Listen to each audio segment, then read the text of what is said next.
I have been waiting for this guest to get on to our show tonight. So I'm very honored and happy to have Michael Godfrey as our guest with Small Businesses Do It Better. He specializes in team building and leadership development. So stay tuned.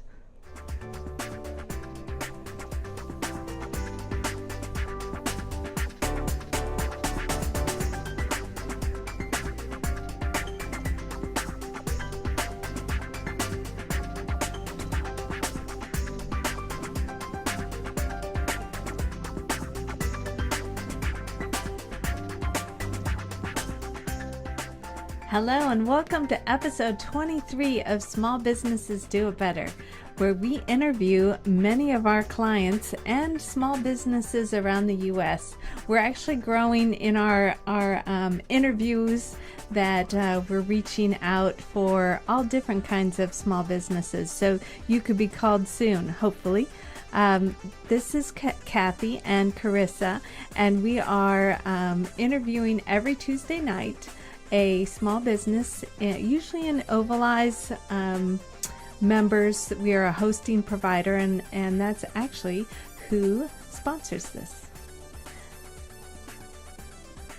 It's brought to you by Ovaleye, where we empower your home office lifestyle through web hosting, cloud services, and domain names. Visit ovaleye.com to work with us today.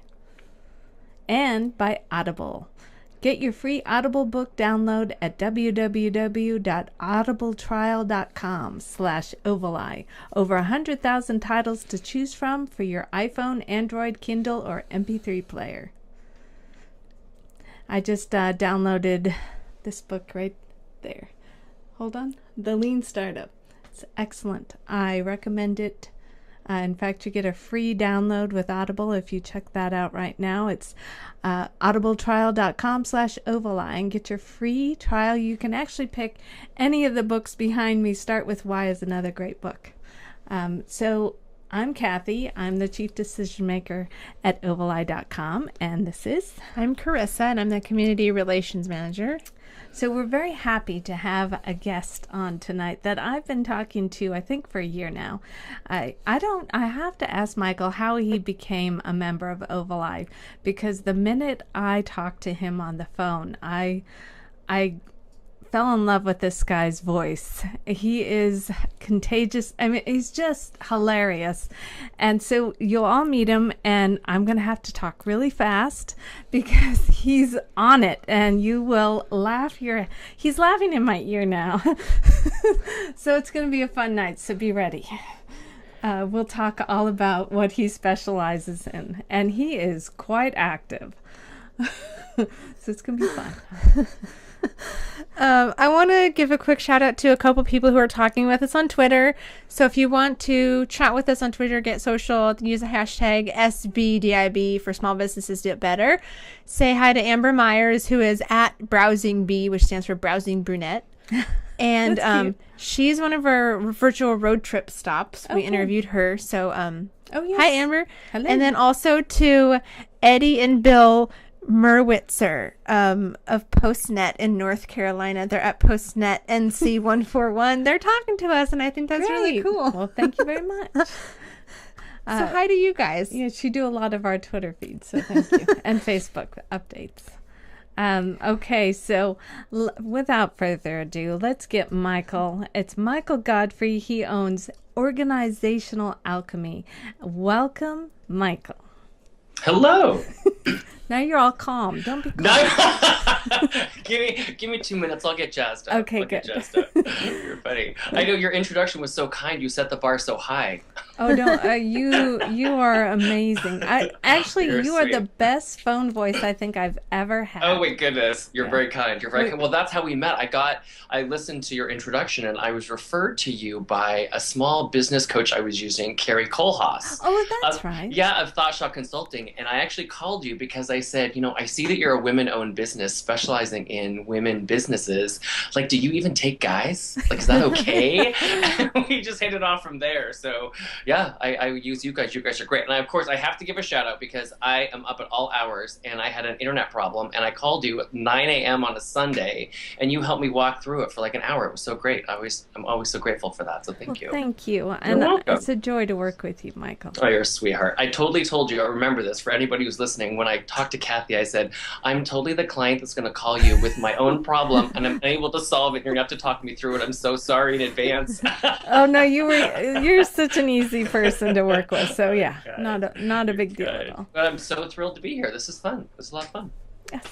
All right. So tell us a little bit about yourself, Michael, and what Don't you do. Leave anything out. Oh my goodness. So I have been in HR and sort of leadership roles for going on 20 years now. I actually worked for The Gap for about 14 years, started as a college graduate, and they had a leadership program for store managers, and I stayed and kind of fell in love with retail and worked there for 14 years. Left, I was the head of international training, so I actually got to do training in France, Japan, then the United Kingdom, and left there, went traveling for a while, came home and worked for my family's business. They run Chateau Retirement Communities. It's like a locally owned, family-operated retirement community that takes care of about 450, 500 seniors. And I worked there for about 4 years. And about a year ago, I left to launch my own consulting business. And like you said, sort of specialize in organizational design, strategic HR, hiring processes, training and development, succession planning, that sort of thing. It's a lot of fun. I love it. Okay, so I'm already impressed. Oh, you're kind. So you worked at The Gap? I didn't hear that before. Yeah. I worked at The Gap. I worked at The Gap before they were The Gap. Back when Levi was still the biggest brand clothing manufacturer out there, and Walmart was sort of a small retailer in a region of the United States, and saw them rise to the top of the fashion world, sort of putter out and come down the other side. It was a really amazing experience, and got to work. I was based in London for a year, based in San Francisco for 10 years, got to travel all over the country and the globe doing training for them. It was a really fun time. It's kind of sad they've lost their way a little bit, but they still hold a dear place in my heart. They're good to me. Well, they're a good. I follow that company. I like them. Yeah. I saw that you also on your Facebook page that you traveled to Cairo. My son traveled to Cairo about the same time. Maybe a little later. Yes. Why were you in Cairo, for business or? No, I was about 10 years into The Gap. They asked me to go to London and run the largest volume store in Europe for a year. So I was based in London, lived in London, and when I left there, I took 6 months off and sort of threw everything in a backpack and bummed around Europe and had the most crazy experience. I was sitting with my flatmate, Kathy, and we were... Good name. Good name, always a good name, Kathy with a K. And yes. She and I were trying to kill 2 weeks, and we were sitting in northern Italy in a travel agent, and we had a couple £100. We're like, where do you want to go? And he's like, well, you got two options, and we decided we'd take the Egypt option. Like one of those experiences that you're never going to have again in your life, but it was so fun to do. So went to Egypt on a last-minute whim. It was nice. Fun. Yeah, Egypt's great. It's a really crazy place to travel. Okay, so back again to your family-owned a business. And it's a retire. See, these are things that I don't hear very often. So you also had family business. You grew up that way, right? Yeah, with the family-owned business. Family business. The business has been in my family for about 30 years.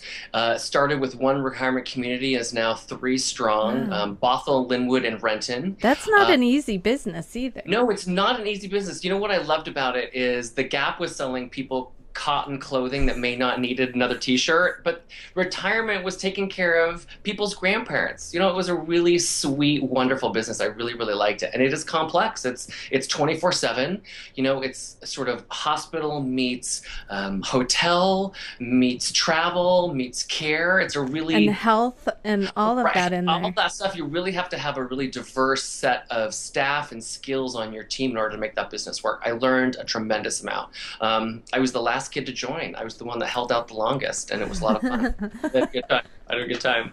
And you were also the president of... Yeah, there's Tell so us many again. things. We have a picture of your fundraising efforts. Oh, where yeah, you were yes. working and taking calls. Taking calls. So I am the board president of Lifelong AIDS Alliance, and I was telling you guys I started volunteering there God, when I was 19, I started answering phones back when it was the Northwest AIDS Foundation. And, at that time, if you were diagnosed, you died. That was sort of the prognosis. And to work there now where we feed, 750 people every week on our food program and deliver healthcare and housing to people living with HIV and AIDS, it's a pretty cool thing. And been a lot of fun to sort of go from a front desk volunteer to the board president. It's been a lot of fun. I really yes, let's mention that again. You're the president of this, and it shows you have a lot of diversity here. You also have what was the other thing he's involved in too? I thought there was one. Oh no, that was the PBS thing. Okay, the so PBS. We were totally there helping PBS during their pledge drive, and they were actually plugging the AIDS Walk. We were there plugging the 30th anniversary of the Seattle AIDS Walk. Okay, very cool. So I'll tell you, okay, so here's one last random factoid for you. I also run an urban farm. I bet you didn't know that. An urban farm in Seattle. In Seattle, in North Seattle, we have a little Facebook page. It's called Red Star Urban Farms, and my partner and I we build chicken coops on the side. We donated one to an auction last year with chickens and stuff. We've got dogs. We're working on adding a couple goats to the backyard next summer. So, yeah, it's a lot of fun. That's very cool. Yeah, you're never boring, I can tell. And I have to tell you, building chicken coops is not easy. Why, you've done it? Well, my mom has chickens, and being in the Northwest, there's all sorts of little varmints and rodents that can get your chickens. So this is actually a skill. Out there banging out a chicken coop, right? Seriously. It is. It's hard. It's a lot of work. But Troy's the construction guy. He's the guy that sort of builds them, and I'm the guy that does all the fun decorating and gets fun little knickknacks and stuff for the coops. Yeah. Nice. Cool. Yeah. Stylish chicken coops. Stylish chicken coops. We pride ourselves in recycled materials, and then I got this really cool thing. I'll have to show you a picture of it. It's like a old army telephone communication device that I got at this thrift store that I'm going to put in the next chicken coop. Is like the way the chickens call. Cool. So the chickens can call. The chickens can call out. Yeah. This is really funny. Speaking of chickens calling, one of my friends posts pictures of her on her Facebook page of her chicken coop. They got an infrared camera and put it in their chicken coop with a monitor in their house, and they watch the chickens when it's dark out. I'm not kidding you. Oh my, we've taken on a different talk here. He's a big IT guy, so it doesn't surprise me, but it's just funny. We could totally talk chickens on a whole separate episode. What would they say when they call? They just bark. I know. Oh my goodness. Okay. That was good. Let's start talking about let's ask things we can all take with us. So you work on organizational structures for businesses. So if somebody wants to organize a team, where would a business start with that? Chickens. So I think that when people organize teams, I think what people frequently forget is I look at the organization of a team before you actually have the team sitting in front of you, the same way I look at prepping for a paint job, right? The prepping sometimes takes longer and it's not really as fun as actually having the paint, being put on. And I think prepping for a team falls into a very similar category. And what I would outline is I think there are 6 things that you should really be thinking about. The first 3 would be, what's the team's purpose? If you're going to assemble a team, what's their purpose? What do you want them to achieve? The second would be, to whom is the team accountable? So if you're going to get a group of 2 people, 5 people, 10 people together, who does this team answer to? Who are they going to report their results to? How will the team know if it's winning? So if you're going to assemble a new team, how are they going to know that they're achieving what you want? Those would be the questions I would really make sure you know before getting the team together. And then I would outline 3 things to actually do with the team itself, sort of after you've assembled the team. First is to communicate those first 3 questions, the answers to those to the team itself, so they are really clear on what their expectations are, to whom they're accountable, and what winning looks like. I would get them to actually formulate ground rules. This is one of my favorite activities to do with the team, is to actually get them talking about ground rules. If we're a new team, how are we going to communicate? Are we primarily phone, in person, email? What's our communication going to look like? Is it okay to BCC people? What does, if you're mad at somebody, what does that look like? Sort of lay out sort of how you're going to work together. And then what's important to each team member? Just simply ask each of those team members, what's important to you? Some people are going to want a lot of independence. Some people are going to want weekly communication updates, depending on the individual person. So if you can really spend a lot of time figuring out what the team wants before you assemble them, what you want from the team, I should say, and then figure out how that team's going to work once they are assembled, you're going to eliminate a lot of headaches further down when people come to you and like, I'm not sure what I'm doing here or how we're working together. Those are some very good points. Okay, so at the end of this show, we're going to tell you where you can reach. Actually, his Michael's website's at the bottom of the screen here, but also he'll tell you how to reach him, because I think all team members should be looking at what you have. I mean, that's great advice right there. Did you learn this from your experience, or how did this come about where you give such great information? Well, I spent the first 10 years of my career actually spent leading teams. So I started out in a small store actually up here at Northgate that no one thought I could mess up because it was one of the smallest volume stores in the company, right? So give it to the new kid. And ended up running the company's flagship store, which was 33 managers and 300 salespeople in San Francisco for a couple years. So I learned sort of through the school of hard knocks of what to do and not to do when you're getting a team formed. And then in my practice, I do a lot of work with organizations at transition points, right? So an organization going from that startup to the growth phase, or really starting to mature their business and trying to solidify processes. And a lot of times it's around building teams. So I just have a lot of work sort of helping organizations create teams. Wow, great information. Thank so you. If a company needed to change this process of organizing a team or anything else in their business, how would you suggest making an easy transition for change within a business? So, change is really interesting because I think change provides an organization or a business one of the single greatest opportunities to change their trajectory. No matter how big or small it is, how you do change is really important. And I think so many organizations don't do it well. So I pulled one book around change that I always recommend. And that's called Managing Transitions by William Bridges. And if you don't have this book and you are somebody who leads change in an organization, or even going through personal change, starting a new job, moving to a new city, this book is phenomenal. You'll see I use it all the time.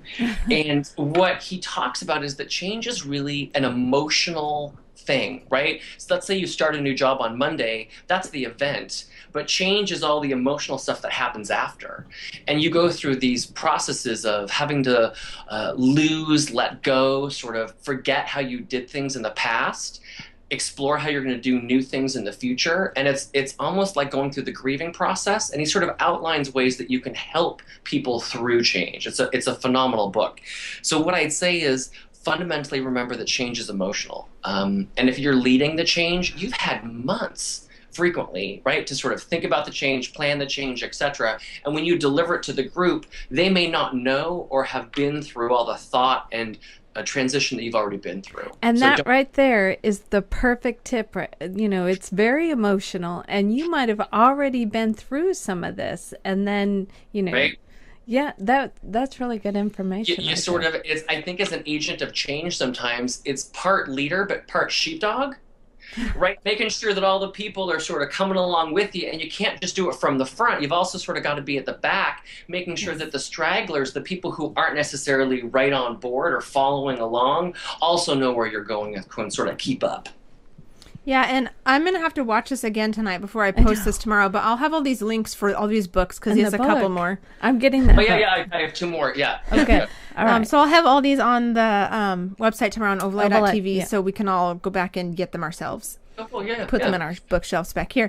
Can I just give two more things when you're talking about change? So the second one I would say is remember that to do it with them and not to them. Good right? point. That you really need to encourage the group to go through this. It's not something you just sort of check off a list. And lastly, you cannot communicate enough. When we at Chateau actually had to rip off the entire exterior of the building because we had to redo the siding and replace some of the windows, when a building or a community goes through that, they usually lose about 30% of their residents. And we were determined not to do that. And it was a really scary time. You're 80 years old and you're going to have to move apartments for a week while they rip off the side of your house. Like that's a lot for a senior to take care or to take and process. So what we did is we created a really high touch, high communication strategy where we had weekly meetings. We designated one single person as the construction liaison. If you had any questions, you talked to this one person. She had weekly meetings where you could ask any questions about the construction, and everybody knew that over the course of the year, this is how they were going to problem solve, etc. And the last couple months, nobody was showing up on Friday, and I was talking to her, and she's like, "Yeah, but then I know I've done my job." Right? And we didn't lose a single resident. We had 100% retention rate because we were able to involve them in the process and communicate every single week exactly what was going on. So they felt really done with them and not to them. I like that too, where it's not to them, it's with them. That's a good point. Just knowing who to go to is like half the battle. Half the battle, right? Because otherwise you're standing at the water cooler and you're like, I have a question I'm not sure who to go to, and that question can quickly become a gripe. But if you say, you're always going to talk to Sandeep, you're always going to talk to Sarah, then you're clear on who your liaison is. Very good. And you're big on team building. Is there a couple things that you can suggest on how businesses can incorporate team building, exercise or works or whatever into daily operations? Yeah, so I'm not a big believer in the kumbaya, all hand holding or, Kathy on her desk falling into Chris's arms to build trust, right? That's you can do it. I'd love to see the video, but I don't think that's how you're necessarily a big team, right? I think that people forget that sometimes the best way to create a team is to work together. Right, that just working together on a project, you don't have to do these forced color exercises or, my greatest challenge sort of exercises, which have their place. But I think you can really build some significant teams just by doing work. So I had a couple examples here where, a really fun team building exercise, if you're worried about creating team within your group, is to get everybody together and have them describe individually a successful team they were on. Like attributes, this team was great because we worked well together, everybody knew their roles, we had a lot of fun, whatever it is they use to describe it, and then get the team to talk about how the current team they're on relates to the team they described. Right, so you can say, I think we're really good at communication, but what I miss here is that sense of camaraderie, or that everybody knows what everyone else's roles are.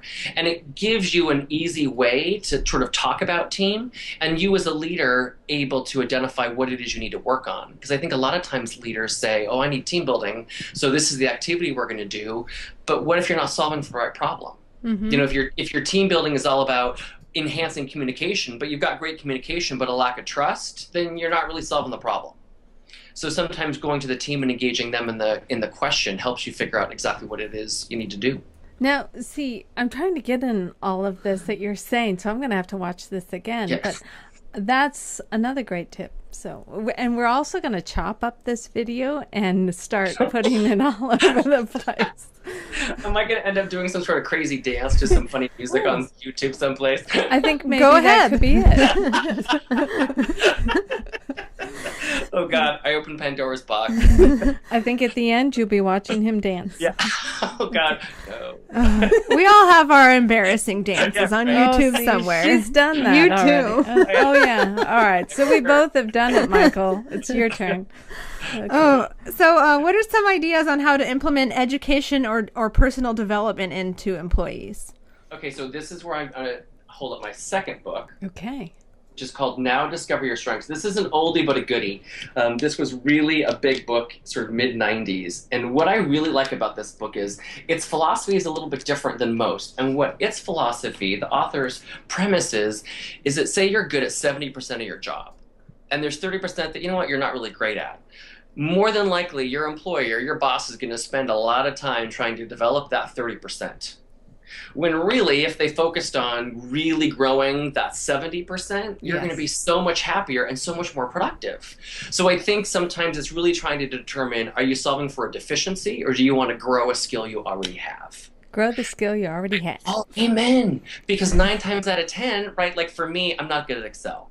I'm going to let you in on a secret. I'm not good at Excel. I have been to more Excel classes from so many different bosses who are like, you need to learn Excel. You know what? I'm not good at it. I just Leave me alone. Right, leave me alone. Find somebody else. I can do all these other things. So I think that's really, really important. What I'd say as well is that frequently people say, oh, you know what, we need X training, and don't really think about their business objectives. So before I go into an organization and really lay out a training plan, I always talk to the leader that I'm working with to say, what are your business objectives? What are the things that you want to achieve in the next 3 to 5 years? What are your major obstacles? And then let's look at what skills your organization needs to achieve those objectives. Right? So now I know where the organization's going and what they're going to need to achieve those. And then we talk about what skills exist currently in your organization and how do those align. And if you've got gaps, what we like to call skill gaps, what those missing skills are, that's where you focus training, because that way you know that your training is actually going to achieve business goals and not just make employees happy, which is sort of a two-pronged strategy when it comes to training, right? You want to make sure that they're happy, but also more productive. And if you're sending them to a training that's not going to help your organization, you're just wasting training dollars, which is frequently why I think training dollars are the first to get cut when a budget's got to get sliced. Right. Because people think, it's not needed. Where if they sort of pivoted and thought about it differently and Pivoted. thought about it. I right? like that. Pivot. Pivot is my word this year. Pivot. That's a Yes. good word, right? And It is. say, let's Yes. look at it differently. What do we need to do to achieve goals and get training on those? Well, and small businesses, and that's mainly who Ovaleye is a part of, the community of small businesses, at-home businesses. And I think it's really good for somebody like you that's a third person, or, somebody that comes in as, an extra person, not our team members or whatever, and telling us, or asking us, being a part of us. So what are your goals? What are these? Mm-hmm. And then getting them involved and hearing from everybody. I think this is a great idea. And I'm not usually a big coach person, but somebody like you, I really think would help a business see their I want to say their light, or their, what do I want to say? I call it their shortcomings, and what they're really good at what they do too. So I think you would be wonderful for small businesses, because it's only like 1 or 2 people usually too. It's not a big selection, it's not a big group of people, but you need these kind of things, especially if you have big goals like Ovaleye. You do, and I think that's one of the things I love doing is working for yourself allows you to work with a myriad type of clients. And so I work with large clients. I've got people who are multinational retailers, sort of working with them at a senior sort of strategic level. But also I love working with single people who are starting their own businesses and just need someone to sort of powwow. People always joke, they'll come over and I've got an office that I work with a whiteboard, and I just start talking to them. I love charting. whiteboards. Right, I love whiteboards. Yeah. And you sort of get thinking and do some brain mapping and sort of pull some things together and say, this is what I'm hearing from you based on this conversation. I think you're right that frequently it helps to have sort of a third party, a neutral person who's going to come in, right, and say, this makes sense or doesn't. And you'll tell them their strengths that they probably don't even know they have. So it's, right. Yes. And say, here, focus on this, do more of this. And you know what, don't worry about this, outsource this. You're going to kill yourself trying to figure this part of your business out. Yes. Yeah, that's a good point. One of my favorite TV shows is Kitchen Nightmares. It's about restaurants that fail. And this is sort of like what you're doing, but for businesses where these people don't know that their signature dishes or their signature chef is the big problem, and they need that third person coming in from the out to say, listen, this is what you need to do because you can't see it. Right. Dude, this is not working. Right? This is not working. And see, you're very good at talking to people. You just look at them and say, dude. I have learned in my career to deliver hard news in a delicate manner. That's really important. So on that note, can you share a couple tips on keeping up team morale? Dude. Okay, so this is the third book I'm going to recommend, and it's called Execution, which really does not seem on the face of it to have a lot to do with team morale. But these guys studied how organizations really deliver results and how you ensure your organization is getting what it needs to done. And they really broke it into some pretty basic components. A lot of this stuff is well done, but sometimes that's the stuff you forget. And they really say that in order for team morale, you need a couple things. One is communication, right? So avoid what I love to call the mushroom school of management, which is keeping in the dark and water every so often. Wait, I like that. Yeah, mushroom school of management. Okay. It's not good, right? It's not how you get Okay. It's fungusy. It's totally fungusy. right. It's not Dark. what you want. Yes.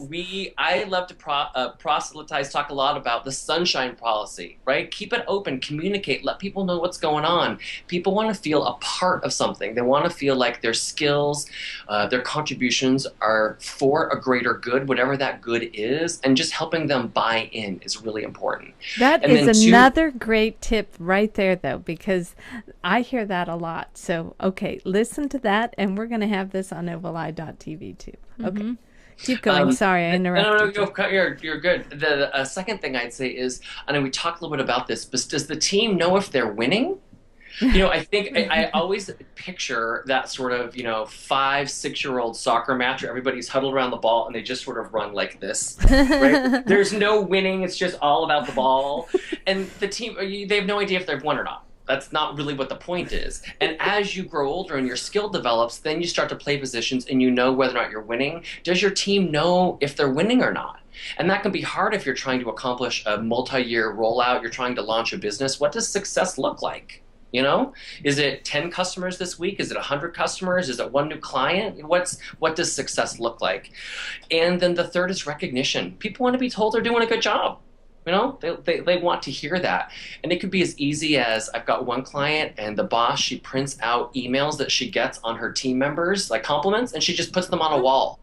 It could be as easy as that. Or a little recognition at a team meeting. You have a team meeting and you say, I want everybody to say something nice about the person to the right of them.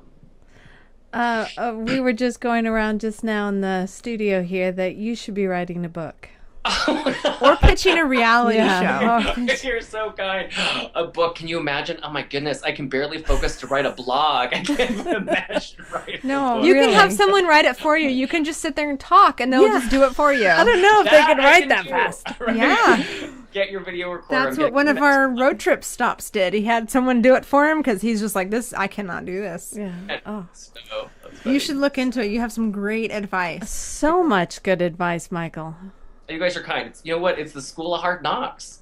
And I think what I have really learned, especially in the last year, sort of as I launched my own business and tried to figure out what I wanted to do, is you sort of got to try a couple things and narrow your path, right, as you go, and you say yes to this and yes to this and figure out as you go. And it's all about a really broad toolkit. That if you can take different experiences and different things that you've learned and put them in a toolkit and then access them when you need them, that's what's going to make you successful. There's not a single blueprint. Yes, and the toolkit. That's exactly how I look at things too. So you're saying all of these things that I really understand and connect with. So thank you. And you have the advantage too. You've worked for huge companies and you've worked for tiny companies and you've worked for yourself. Yeah. That's really And hard a family experience business. to get. I had a boss tell me a long time ago that there are two types of careers. There's the career ladder, which is rung, title, or there's like a spider web, where you sort of walk, I'm going to try this over here and come back over here and then try this over here. Oh, I'm going to shoot over here. And you sort of navigate around a spider web versus just going vertically. And I've really taken that to heart. And, if there's a temporary assignment or working for the family business, which I never thought I would do, going big, going small, it's really helped build that toolkit. So it's not about the same organization for years or really worrying about a title. It's a really big group of experiences, which has done me well. I love it. I would say so. Nicely put, yes. Thank you. So what else? I'm at a loss for words. Such good information. And after this, I want to talk to you about something Ovaleye's doing in the next couple months. So I want you to be involved in that. Of course. Okay. Of course. So tell us where we can find you online, and if you have any events or anything that you want to share with us before we let you go. So I primarily use Facebook. You know, one of the things I learned as a small business, I was so worried about launching my website. And I had a friend who came to me and said, but you're not even sure what you're going to do yet. Why are you launching a website? And as I spent the last year getting more and more clear, now I'm at a place where I'm working on it. So you've got my website up there, but know that it's sort of still, as I go on this journey, trying to figure out exactly what it is, I'm becoming more clear. So I'm working on that currently. So Facebook is really how you can find me. And I post every couple of days articles or a book or an experience, something to check out related to these types of topics. And then I also do guest lectures at the United Way of King County. That's what I read. Yes. Yeah. So I am addicted to nonprofit boards. There is something really fun about getting like 15 or 20 people from really diverse backgrounds who are passionate about something, but for really different reasons, aligned and heading in a direction. I just love it. I love your passion, Michael. I think that is so good. So I love doing that. So I guest lecture at the United Way of King County, and I've got 2 classes coming up. One is on October 2nd, and it is facilitating group dynamics. So if you're somebody that leads a group or meetings and you want to build your skills on how to plan a meeting, how to actually facilitate a meeting, how to sort of make sure that a group is doing work in a meeting type forum, it's the perfect venue for you. I offered it last year and got really good responses, so they invited me back. I'm really excited to do that workshop. That's October 2nd. And then December 4th, I'm co-facilitating a workshop called Shared Leadership Principles. And it talks about, you know, leaders don't have to be boss and subordinate, that leadership can be a partnership between people, and especially in the nonprofit. Hold on. We have a little free. He's moving so much that maybe the screen froze. Yeah, you wore out the internet. I think you wore out the internet. I'm sorry, what? I think you wore out the internet because you stopped for a second. Say that last little bit again one more time. All right, so the last one is it's shared leadership. It's about how nonprofit boards can work more effectively with their organization's leaders. And that is coming up on December 4th. We did that workshop for the Washington State Nonprofit Conference and had really good results. And so the United Way asked us to come. We're doing it on December 4th. So there's just 2 upcoming public workshops. Nice. Awesome. And we'll get those links too. Yeah, we'll put it up on ovaleye.tv when we put out the link to the show tomorrow. Oh, cool. Michael, you were amazing tonight. Oh, so you guys are thank you nice. so much. This was a blast. I thoroughly enjoyed it. It was fun. So tomorrow morning, if you're watching this another day, we'll have all these links for all the books, his workshops, his website, his Facebook, all this stuff on the bottom on ovaleye.tv. And we encourage you to chat with us on Twitter as well with the hashtag of Small Businesses Do It Better.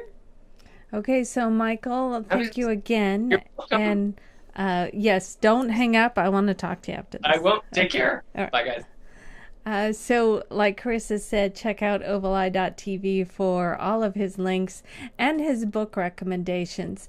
And I will be checking those out. And I'm just amazed at what I just heard. It was something I'll have to listen to again and again. And note down and reference. So you're watching Small Businesses Do It Better. Thank you again, and we will see you next Tuesday night.